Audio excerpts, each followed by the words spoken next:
Assalamualaikum warahmatullahi wabarakatuh. Di sini kami dari kelompok 2 akan menayangkan sebuah video penyuluhan mengenai deteksi dini kanker serviks dengan metode pemeriksaan IVA test dan pap smear. Di sini ada Niken Kurnia yang berperan sebagai peserta, ada Sergresya Manurung sebagai bidan, dan ada Alia Aurelia Nafisya sebagai peserta penyuluhan. Selamat menyaksikan. Permisi ibu-ibu. Iya Bu Bidan. Selamat pagi. Ya, sebelumnya perkenalkan saya dengan Bidan Esther. Nah, di sini tujuan saya mengumpulkan ibu-ibu sekalian. Saya akan memberikan sedikit penyuluhan mengenai pemeriksaan pap smear dan IVA test. Nah, sebelumnya di sini saya mempunyai selebaran atau leaflet ya, bisa boleh dipegang untuk sebagai materi kita pada pagi hari ini ya Bu ya. Baik, sebelumnya perkenalan dulu nih, Ibu dengan Ibu siapa? Saya dengan Ibu Alia. Tinggalnya di mana Bu? Tinggalnya di Jati Bening sini. Iya baik. Ibu? Saya dengan Ibu Niken. Tinggalnya di mana? Tinggalnya di Tanjung Priok. Oh iya baik. Jauh sekali ya Bu ya dari Tanjung Priok ke Jati Bening, luar biasa antusiasnya untuk mendengarkan materi hari ini. Boleh dibuka leafletnya Bu ya? Nah, sebelum kita lanjut ke pemeriksaan IVA ataupun pap smear, di sini saya mau menjelaskan terlebih dahulu nih kenapa sih kita harus melakukan pemeriksaan pap smear ataupun IVA test. Untuk apa sih gitu ya? Nah, jadi topik kita hari ini tuh untuk mendeteksi dini kanker serviks. Sudah tahu belum tentang kanker serviks itu apa? Belum. Nah, di leaflet sudah saya cantumkan ya Bu ya. Jadi kanker serviks itu adalah kanker yang tumbuh pada sel-sel di leher rahim. Nah, kanker ini itu umumnya berkembang perlahan dan baru menunjukkan gejala ketika sudah memasuki stadium lanjut. Lalu, maka dari itu sangat-sangat penting untuk kita mendeteksi masalah kanker serviks sejak dini sebelum timbulnya masalah-masalah lebih lanjut. Dan sangat penting untuk kita deteksi itu supaya kita bisa mengetahui tindakan apa yang harus kita lakukan sebelum masuk ke masalah selanjutnya. Nah, lalu untuk mengetahui deteksi dini kanker serviks itu kita memiliki metode yang sudah saya jelaskan di awal tadi. Kita bisa menggunakan metode pemeriksaan IVA atau IVA test. Lalu kita juga sudah bisa melakukan pemeriksaan pap smear. Sebelumnya sudah tahu apa itu pemeriksaan IVA test dan pap smear? Belum. Baik, jika belum saya akan menjelaskannya sedikit ya Bu ya. Nah, untuk pemeriksaan IVA itu ini adalah cara yang sangat sederhana untuk mendeteksi kanker leher rahim sedini mungkin dan bisa dilakukan di vaskes atau dilakukan di dokter manapun yang sudah memiliki surat izin ya Bu ya. Jadi untuk pemeriksaan IVA ini bertujuan untuk mengurangi morbiditas dari penyakit dengan pengobatan dini terhadap kasus-kasus yang ditemukan untuk mengetahui kelainan pada leher rahim. Nah, lalu yang perlu kita ketahui itu adalah jadwal pemeriksaan IVA. Kapan sih kita harus melakukan pemeriksaan IVA? Yang jelas itu yang utama pada saat kita mengalami keluhan yang menurut kita sudah tidak wajar. Nah, terus biasanya juga pemeriksaan IVA itu dilakukan pada setiap wanita minimal 1 kali yang biasanya dilakukan pada usia 35 sampai 40 tahun. Nah, ibu-ibu juga harus mengetahui ada syarat-syarat yang harus kita penuhi sebelum kita melakukan pemeriksaan IVA.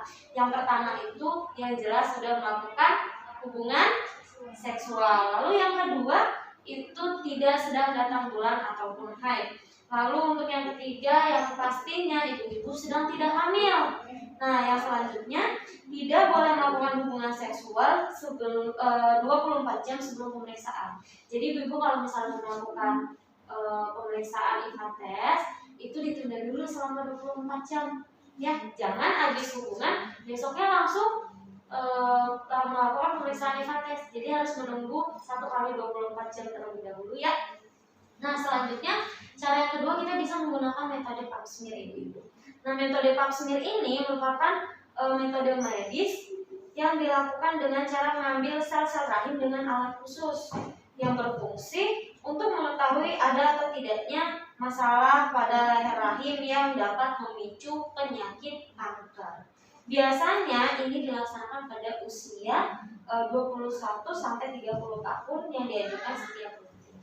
Nah, lalu apa sih perbedaannya dari IVA test dan pap smear? Nah, untuk perbedaannya sendiri Ibu, kalau pemeriksaan IVA itu hasilnya bisa cepat kita ketahui, dan itu sangat dianjurkan untuk bagi ibu yang ingin cepat-cepat nih melihat apa sih hasilnya. Jadi langsung kelihatan hasilnya bisa ditunggu. Tapi kalau pap smear itu hasilnya membutuhkan waktu lama. Kenapa? Karena kan ada yang kita ambil tuh dari rahimnya si ibu. Nah, itu akan kita cek dulu ke laboratorium dan itu akan membutuhkan waktu yang cukup lama, Ibu ya. Nah, sebelumnya juga saya ingin bertanya nih. Ibu-ibu pernah nggak mengalami keputihan yang berlebih gitu? Bu Niken pernah? Ibu Ale?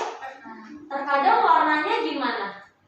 Kadang jernih, terus akhir-akhir ini kuning sih Bu. Gatal juga, bau ya. Nah, terus kalau misalnya lagi keputihan itu banyak kan? Kira-kira berat badan ibu cek nggak menurun atau menaik? Belum sempat cek. Nah, biasanya itu yang mengalami seperti itu berat badannya menurun karena akan berefek gitu ya Bu ya. Nah, selanjutnya nih, ketika ibu mengalami itu apa sih tindakan yang ibu lakukan biasanya?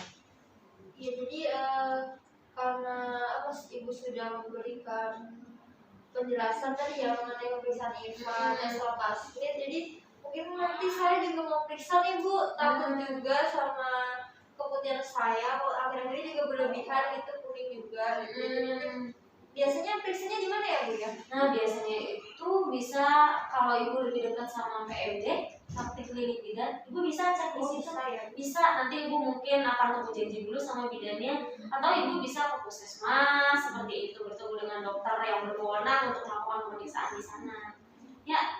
Nah, untuk pap smear biasanya periksanya di mana? Di bidan bisa nggak? bisa, untuk pap smear juga bisa. Cuman seperti yang saya bilang tadi, untuk pap smear kan hasilnya membutuhkan waktu yang lama karena ketika pengambilan sampel bidannya akan menyerahkan ke laboratorium terlebih dahulu.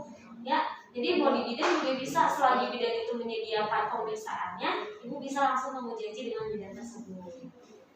Ada pertanyaan lagi nggak tentang pemeriksaan ini? Cukup, sudah cukup jelas materi hari ini? Baik, jika sudah cukup jelas, saya mau evaluasi dulu nih ibu-ibu ya. Saya mau tanya, menurut penjelasan yang tadi, menurut ibu-ibu itu apa yang dimaksud dengan kanker serviks? Kanker serviks itu kanker yang tumbuh pada sel-sel rahim. Nah, untuk kanker ini umumnya itu berkembang perlahan dan menunjukkan gejala-gejala seperti ya tadi kayak keputihan dan berlebih dan berbau juga. Kemudian kadang juga muncul flek darah satu parahnya Ya, nah terus selanjutnya tadi kan saya jelaskan ada 2 metode nih. Nah, coba saya minta Ibu Alia deh untuk menjelaskan metode apa sih yang bisa kita pakai untuk mendeteksi kanker serviks tersebut. Ada 2 metode, yaitu ada metode IVA dan metode pap smear. Sedangkan untuk IVA ini dia hasilnya lebih cepat. Tapi kalau misalnya pap smear hasilnya lebih lama karena harus dicek oleh laboratorium terlebih dahulu. Nah, pintar semua ya Ibu Niken dan Ibu Alia. Nanti sudah jelas ya dari materi penyuluhan yang sudah saya jelaskan. Sudah cukup begitu. Iya, baik. Jadi ketika Ibu mengalami keputihan yang sudah tadi kita jelaskan, berbau, warnanya sudah tidak normal lagi, banyak, gatal, itu segera lakukan pemeriksaan demi kesehatan ibu-ibu sekalian. Sudah paham? Ada yang mau ingin ditanyakan lagi? Ya, baik. Jika sudah cukup, terima kasih banyak atas antusiasnya untuk mendengarkan penyuluhan ini ya. Semoga yang saya sampaikan dapat bermanfaat dan semoga ibu-ibu sekalian memiliki tubuh dan jiwa yang sehat ya Bu ya. Jangan lupa kalau ada pertanyaan terkait kesehatan reproduksi seperti itu, Ibu boleh tanyakan ke bidan terdekat atau yang punya saudara dokter, silakan ditanya. Ya, sering mencari ilmu demi kesehatan kita semua. Ya baik, terima kasih. Kurang lebihnya saya mohon maaf. Saya ucapkan wassalamualaikum warahmatullahi wabarakatuh. Terima kasih Bu Bidan. Demikianlah video yang dapat kami tayangkan. Semoga materinya bermanfaat bagi kita semua. Kurang lebihnya kami mohon maaf. Wassalamualaikum warahmatullahi wabarakatuh. Terima kasih.